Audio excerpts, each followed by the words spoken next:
Sir, আমার এই ভিডিওটা আপনার জন্য। যদি কখনো আপনার সামনে যাই তাহলে একটু প্লিজ দেখে নিন। আপনি যে ছোটবেলায় এই যে আমাকে গানগুলা মুলে মুলে দিতেন, কেন?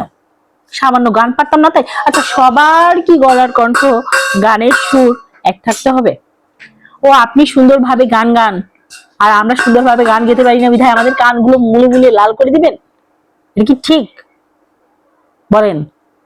আপনাকে সুন্দর গলা দিয়েছে, সুন্দর সুর দিয়েছে, আপনি সুন্দরভাবে গান। আমাদের তো গলা দিই নাই, আমাদের সুন্দর সুর দেয়নি, আমাদের কণ্ঠ তো মধুর না। এটা আপনার বুঝতে হবে স্যার, এটা আপনার বুঝতে হবে। আপনি বুঝেন না কেন? বুঝেন না কেন? স্কুলীয় রাজনীতি চলে কেন? আমি এখন বলবো ছোটবেলায় কি কি হয়েছে সব বলে দিব। আপনাদের রাজনীতিগুলো সব এখন ফাঁস করে দিব। আপনাদের রাজনীতিগুলো এখন আমি আর লুকায় রাখবো না।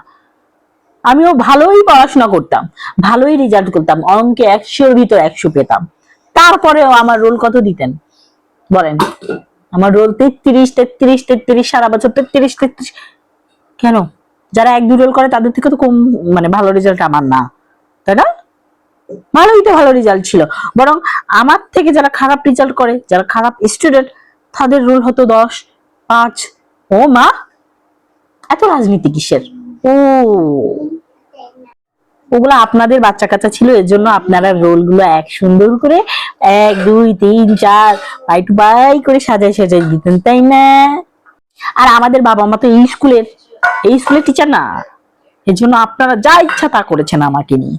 এগুলো কি ঠিক আপনাদের রাজনীতি? এখন আমি বড় হয়েছি, এগুলো সব বিচার একটা একটা করে নিব, সবগুলা সুন্দর করে পরীক্ষা দিতাম। ও মা, আমি কিন্তু কারোরটা দেখতাম না। যারা আমারটা দেখে লাগতো তাদের রোল হতো 1, আর আমি করতাম ফেল। এটা কোনো কথা? তোমাদের তোমাদের এই রাজনীতি কি এখনো এই স্কুলে তো চলে? বলো তো, এখনো চলে এই রাজনীতি? নিজেদের ছেলে মেয়েদের রেজাল্ট করে দাও ভালো, আর অন্যের ছেলে মেয়েকে একদম মানে গবরে পচিয়ে ফেলো তোমরা।